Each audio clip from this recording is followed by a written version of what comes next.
being entered into the equation. So we hope not. The city's municipal process is a little different, but I believe in the people.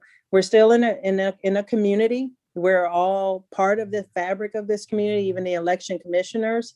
So I think not on an individual level. I'd like to say that there are some things we do have to tighten up. For example, I am leading the charge of making sure the community understands what we're up against with this redistricting process. So yes. To go back to your question, Teka, if you were to look in the dictionary and you looked up gerrymandering, you would see my district. It is the poster child for gerrymandering. I wish you can put a picture up to the audience. It's amazing. I mean, if you can imagine so there are 5 districts. If you can imagine 4 squares, these are clearly defined boxes, that those are the goals of districting, right? They need to be defined boxes, 4 squares, and dead in the center of those squares, there's a little dot with fingers that go into some of them.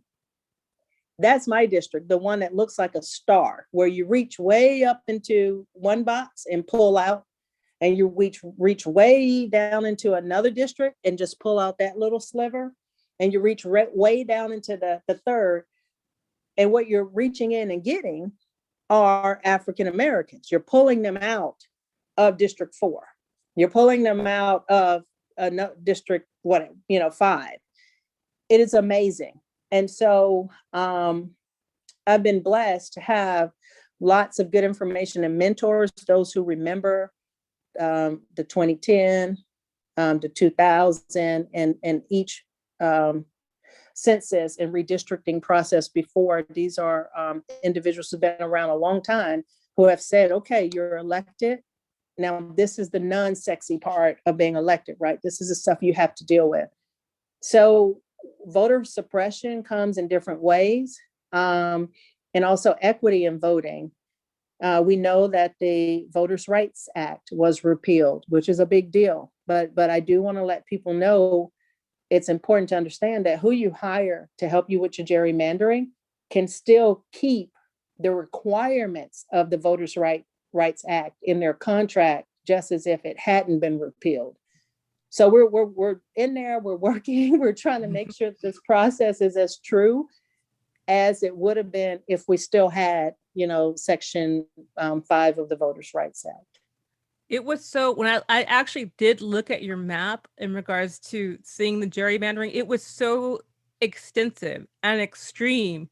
You almost, like there was such, it was so many like little lines in Vicksburg. I was like, this can't even be right. I can't even see like where your district starts and ends, just because it's cut into so many pieces. It seems illegal. It probably is illegal. So it's good that they know. And also too, thank you for letting us know about the fact that who you hire can actually make a difference in regards, while we're fighting this. If we hire people who know what they're doing and know how to fight this, we can make a change. That's something that everybody needs to know across the nation. And here's a question, and maybe maybe you don't, but do you think nationally Mississippi is flippable in 2024? I do. Let me tell you why. And that's backed by empirical data. I'm excited. So that we've watched other places around the nation pull off some amazing things in November, right? That's what's causing this kind of boomerang effect. Hopefully folk won't be successful in trying to suppress that. But what happened in November was amazing. It happened here in Warren County as well. It just wasn't published by the local media.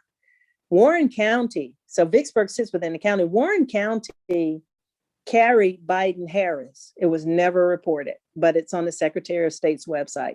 Warren County carried Mike Espy. It was never reported, but it's officially on the Secretary of State's website. Warren County carried Congressman Thompson. It was never reported, but it's officially on the website. So we are a Democratic county. You find that Hines County put up some amazing numbers again when SB ran for Senate, definitely for Congressman Thompson and Biden Harris. So the numbers are getting there. A lot of us are curious as to what this census is going to look like. It's been pushed back to September. But the truth is, I also like to think it's not just the African Americans that voted Trump out. Mm-hmm. So I believe there are folk who are smarter than they are, say, wedded to a party. I know I am. Yeah. Right. I think any of us on this call is, yeah, I'm a Democrat, but if there's someone who comes in with something ridiculous, I got to pull away. Like, that's not me.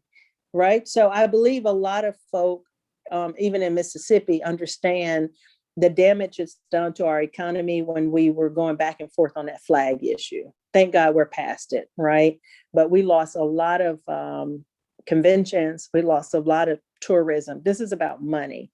We lost a lot of top athletes to certain schools behind that stuff. So I would tend to think that the majority of Mississippi is understanding that some things are relics of the past. Some things really fall into the barrels of antiquity. We got to move this state forward. And I believe it's going to be a combined effort. Definitely. I mean, that's, same case with Georgia. It couldn't, that couldn't have happened with just African Americans. It has to be some other people too. And I always tell people that they're like, oh yeah, all the U.S. is just completely a waste. And I'm like, I don't really believe that. If I believed that, I wouldn't be doing what I'm doing right now. I would just move. Yeah. So what do you have anything else that you would like for our listeners to know about you or your campaign or anything? Yeah, I do. I want to, one of the things that I'll be talking about next week is this notion of the stimulus package, right? So here locally, it must be that either the other opponents don't know or they don't care. But no one has said a peep about the monies we're about to get. So you have $1.9 trillion. Anyone who was in business when Katrina happens understood the amount of money that hit the streets and helped certain communities and businesses. Due to COVID, we're now up on the second kind of Katrina level funding that's coming into our communities. So our county, Warren County, is getting $8.8 million. The city of Vicksburg is getting money. I have a plan of making that money work for this community. Some people may think that they're in a back room counting the chips already for special projects. Who knows? But that stuff has to be voted on. And so my commitment at the Board of Supervisors is for our $8.8 million. I don't know what's happening silently because no one's talking about it, but I'm there Monday at the board meeting, this upcoming money, because we're ready for it. This money is designed to move our community forward. So as mayor, we should be putting some aside for infrastructure maintenance and repair for our water systems to give that kitty a boost. We should be putting some aside for grant money for updating old houses, the houses that our elderly and our vulnerable population like children live in, right? We should be putting some money aside to pay our first responders. We have a police department that's understaffed and undertrained. We need that money for our men and women officers. So this idea of candidates running, but aren't dealing with what's right in front of you, and that's millions of dollars that's going to be helpful to our community. The question is, how creative are you? Or do you know about it enough?